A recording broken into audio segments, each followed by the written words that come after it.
Class 8 math chapter 3 exercise 3.2 में आप सभी का स्वागत है। आज हम क्वेश्चन नंबर 4 का सॉल्यूशन करने वाले हैं।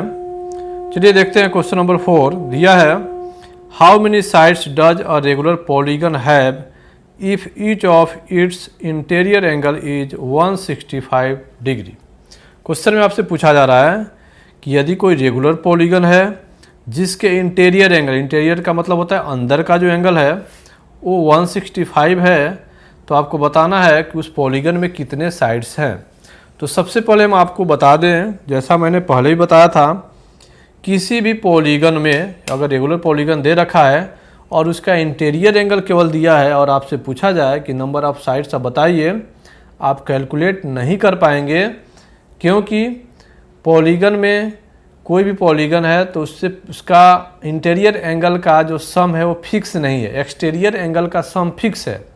चाहे कोई भी पॉलीगन हो, sum of exterior angle equal to होता है 360 डिग्री, लेकिन इंटीरियर एंगल पे रूल नहीं फॉलो होता है। जैसे जैसे साइड बढ़ते जाएगा उसका एंगल बढ़ते जाएगा, ठीक है। तो यहाँ पे हम केवल ये बोला जाए कि रेगुलर पॉलीगन है तो उसके इंटीरियर एंगल से हम उसके साइड्स नहीं पता कर पाएंगे, उसके लिए हमें एक्सटीरियर एंगल पता होना चाहिए, ठीक है। तो यहाँ पे हम क्या करेंगे, इंटीरियर एंगल दे रखा है 165, हम यहाँ पे इंटीरियर एंगल दे रखा है 165, तो हमें एक्सटीरियर एंगल निकाल लेना है, तब हम नंबर ऑफ साइड्स फाइंड कर पाएंगे। तो इसका आंसर हम देखते हैं या सॉल्यूशन क्या लिखेंगे, let number of sides be n या x, कुछ भी मान सकते हैं। Let number of sides be n, यानी मान लिया कि नंबर ऑफ साइड्स क्या है, n है, तो एक्सटीरियर एंगल क्या हो जाएगा,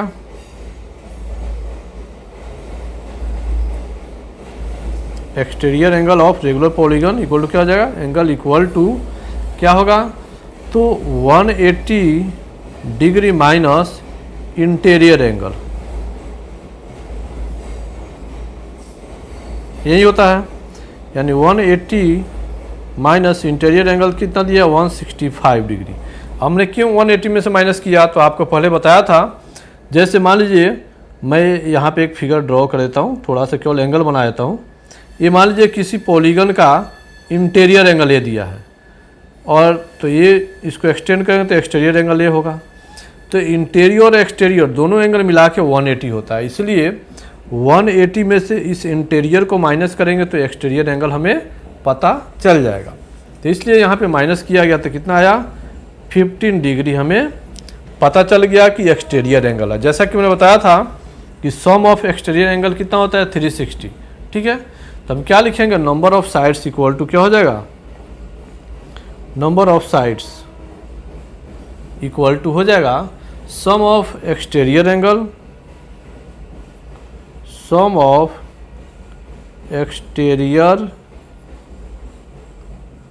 एंगल अपॉन में हो जाएगा ईच एक्सटीरियर एंगल, क्या हो जाएगा, ईच एक्सटीरियर एंगल। अब आप देखिए सम ऑफ एक्सटीरियर एंगल मैंने बताया, कोई भी पॉलीगन हो, चाहे वो ट्रायंगल ही क्यों नहीं, ट्रायंगल भी एक पॉलीगन फैमिली का ही मेंबर है, ठीक है। तो अगर ट्रायंगल को भी हम लेते हैं, जिसको इक्विलैटरल ट्रायंगल बोलते हैं, जिसमें तीनों ही साइड्स इक्वल हो, तो इक्विलैटरल ट्रायंगल हो जाएगा, और वो एक रेगुलर पॉलीगन का एग्जाम्पल है। तो ट्रायंगल में भी बाहर के सारे अगर एंगल को ऐड करेंगे तो 360 डिग्री ही आएगा, ठीक है। वो चाहे डेकागन हो, चाहे ट्रायंगल हो, चाहे पेंटागन हो, उससे कोई फर्क नहीं पड़ता है एक्सटीरियर एंगल के लिए। तो सम ऑफ एक्सटीरियर एंगल कितना हो जाएगा, 360 डिग्री अपॉन, अब यहाँ पे हमने निकाला ये जो पॉलीगन दिया है जिसका इंटीरियर एंगल 165 है, तो एक्सटीरियर एंगल हमने 15 डिग्री निकाला था। तो इसको क्या करेंगे, 365 को एक्सटीरियर एंगल से डिवाइड कर देंगे, इससे आप कटा लीजिए, 15 टू जा हो जाएगा 30 हो जाएगा, अब 15 4 जा 60, यानी 24 आ गया। तो लिख सकते हैं hence number of sides equal to 24। ये आपका आंसर हो गया फोर्थ क्वेश्चन का। अब हम देखते हैं क्वेश्चन नंबर 5। इसमें दिया है is it possible to have a regular polygon with of each exterior angle as 22 degree. आपसे ये पूछा जा रहा है कि क्या ऐसा कोई रेगुलर पॉलीगन पॉसिबल है जिसके प्रत्येक एक्सटीरियर एंगल यानी बाहर का जो एंगल था वो एक्सटीरियर एंगल अगर 22 डिग्री का है प्रत्येक एंगल, तो क्या ऐसा कोई रेगुलर पॉलीगन पॉसिबल है? तो इसका आंसर हो जाएगा ए का नो। अब नो है तो क्यों है, तो लिखेंगे हम since 22 degree is not a divisor of 360 degree. अभी जैसे मैंने फोर्थ नंबर क्वेश्चन में बताया था कि 15 डिग्री आया था एक्सटीरियर एंगल, तो 15 से 360 बिल्कुल डिवाइड हो गया, 24 आ गया। तो नंबर ऑफ साइड वहाँ पे हमने निकाल लिया था, तो हमें पता हो गया कि 24 साइड वाला पॉलीगन हम वहाँ बना सकते हैं। लेकिन यहाँ पे अगर 22 डिग्री दिया है तो ऐसा पॉलीगन हम नहीं बना सकते हैं, क्योंकि 22 जो है 360 का डिवाइजर नहीं है। जब इसको पूरी तरह से डिवाइड करेगा तभी हमें पता चल जाएगा कि कितने साइड्स हैं, तो ये डिवाइजर नहीं है, इसलिए ऐसा पॉलीगन पॉसिबल नहीं है। अब इसके बी में देखिए, बी में दिया है can it be an interior angle of a regular polygon why. अब क्या करा है कि 22 को पहले बोला है कि एक्सटीरियर एंगल, तो एक्सटीरियर एंगल नहीं है, तो क्या करा है कि अगर इंटीरियर एंगल रहे तो क्या ऐसा पॉसिबल है कि हम ऐसा कोई रेगुलर पॉलीगन बना सकते हैं? तो इसका भी आंसर होगा नो, बिकॉज क्यों नहीं होगा, तो बिकॉज ईच एक्सटीरियर एंगल क्या हो जाएगा, अगर इंटीरियर एंगल 22 है तो each exterior angle equal to क्या हो जाएगा 180 डिग्री माइनस 22 कर देंगे तब ना एक्सटीरियर निकलेगा। बाहरी कोण हमें कैसे पता चलेगा, तो 180 में से इंटीरियर एंगल को माइनस कर लेंगे, तो ये कितना हो जाएगा, अब माइनस कीजिए, 10 से 2 गया तो ये हो जाएगा 8, और ये हो जाएगा 7 से 2 गया तो 5, 158 डिग्री। ठीक है, ये हमको एक एक्सटीरियर एंगल निकल गया। तो यहाँ भी 158 डिग्री जो है ये डिवाइजर नहीं है, किसका, 360 का। ठीक है, विच इज, यहाँ लिखेंगे which is not a divisor of 360 degree. ठीक है, तो यहाँ पे क्वेश्चन नंबर 5 में 2 दिया था। पहला कि अगर कोई एक्सटीरियर एंगल 22 डिग्री है तो ऐसा कोई पॉलीगन हो सकता है, तो ये नहीं होगा, क्योंकि 22 से 360 डिवाइड नहीं होगा।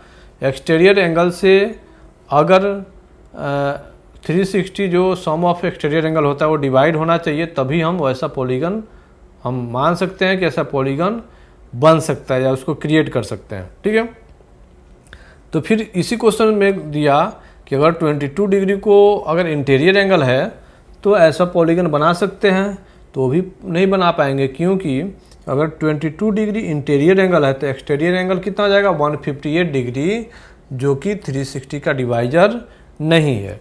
तो ये आपका हो गया क्वेश्चन नंबर 5 का सॉल्यूशन। ठीक है, अब देखते हैं हम question number 6।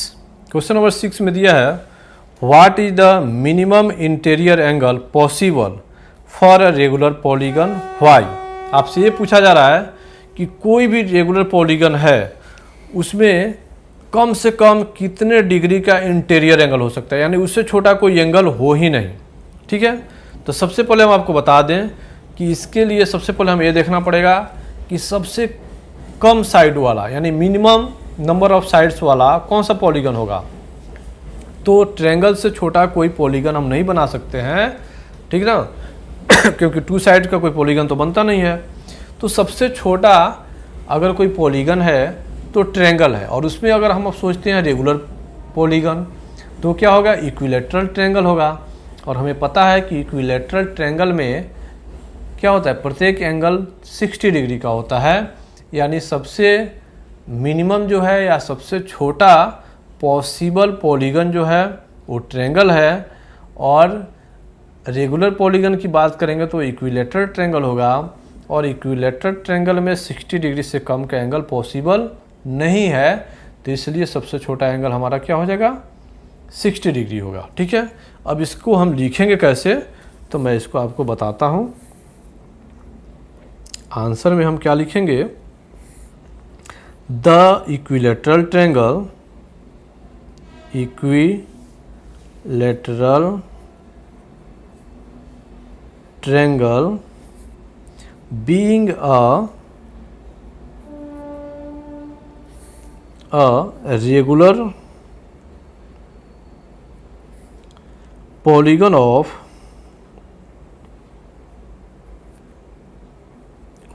three sides has least का मतलब होता है सबसे छोटा, least measure of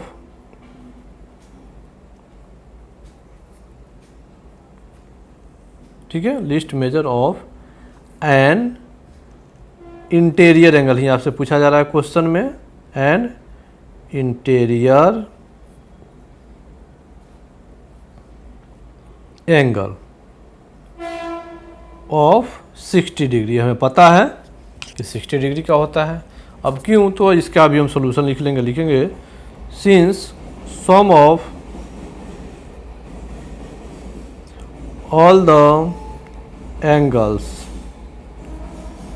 of a triangle equal to कितना होता है, 180 डिग्री का ही होता है ट्रायंगल। और इक्विलैटरल ट्रायंगल की चूँकि हम बात कर रहे हैं, तो इक्विलैटरल ट्रायंगल का तीनों ही एंगल इक्वल होगा। अगर मानते हैं कि प्रत्येक x का है तो x प्लस x यानी तीनों मिलके 3x हो जाएगा इक्वल टू 180, या हम लिख सकते हैं 3x इक्वल टू 180 डिग्री, इसलिए x इक्वल टू 180 अपॉन 3 यानी 60 डिग्री। ठीक है, ये हमने a निकाल लिया। ठीक है, अब आपको इसी में पूछा जा रहा है what is the maximum exterior angle possible for a regular polygon. तो देखिए इसी में इसका आंसर है। अब मान लीजिए कि सबसे छोटा इंटीरियर एंगल, मान लीजिए मैंने एक फिगर यहाँ बनाया, ये है इक्विलैटरल ट्रायंगल जो कि रेगुलर पॉलीगन का एग्जाम्पल है। इससे छोटा हम रेगुलर पॉलीगन नहीं बना सकते। तो यदि ये सबसे छोटा है, इससे छोटा एंगल हम बना ही नहीं सकते, तो अगर इंटीरियर एंगल सबसे छोटा है तो स्वाभाविक है कि ये जितना छोटा होगा इतना बड़ा होगा ये एक्सटीरियर एंगल, क्योंकि दोनों मिलके 180 ही होता है। अगर ये कम होते जाएगा तो इस एंगल का वैल्यू बढ़ते जाएगा, और ये बढ़ेगा तो ये कम होगा। आपको तो पता है कि दोनों मिलके 180 होता है। तो अगर ये इंटीरियर एंगल 60 डिग्री है, इससे कम हम नहीं बना सकते, तो एक्सटीरियर एंगल भी इससे बड़ा हमें नहीं मिल सकता। तो ये कितना होगा, 120 का ये हो जाएगा और 60 का, दोनों मिलके 180 होगा। तो इसको हम कैसे बताएंगे ये मैं आपको बताता हूँ। बी में हम लिखेंगे बाई ए, ये जो हमारा सॉल्यूशन था ए का था, तो लिखेंगे बाई ए। ठीक है, we can observe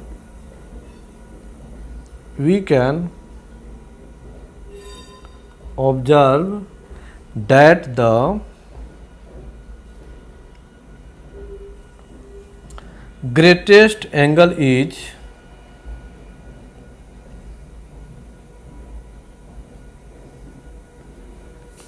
angle is 180 degree minus, मैंने अभी बताया इंटीरियर एंगल है कितना 60। अगर सबसे छोटा ये पॉसिबल है तो सबसे बड़ा एंगल क्या बचेगा एक्सटीरियर, तो 120 डिग्री। 180 दोनों मिलके बनता है, तो इसको माइनस कर लेंगे तो हमें मिल जाएगा 120 डिग्री। ये हमने कर लिया। एक्सरसाइज 3.2 को आज हमने कंप्लीट कर लिया। ठीक है, अब हम अगले क्लास में या अगले वीडियो में देखेंगे एक्सरसाइज 3.3 का सॉल्यूशन। मुझे उम्मीद है काफ़ी दिनों के बाद मैंने दोबारा क्लास शुरू किया, लगभग 15 दिन के बाद। तो मुझे उम्मीद है कि आपको समझ आया होगा और मुझे इस पैटर्न में पढ़ाने में थोड़ा यूज टू होने में 1-2 क्लास लग सकता है। थोड़ा सा आपका सपोर्ट दें आप, तो मैं इससे बेहतर ज़रूर करूँगा। मैंने आपको बेहतर देने के लिए ही मैं बोर्ड से कॉपी और पेन पे आया हूँ, ताकि यहाँ पे आपको क्लियर दिखाई देगा। मैं जो भी लिखूँगा वो आपको अच्छे से समझ आएगा। तो मुझे उम्मीद है कि आपको समझ में आया होगा, और आपको समझ आया तो आप ज़रूर कमेंट करें और मुझे बताएं कि आपको कौन सा क्वेश्चन समझ नहीं आया और मैं क्या अच्छा से बता सकता हूँ। आपका सजेशन हमें और बेहतर करने में हेल्प करेगा। तो thank you so much for watching this video. Thank you.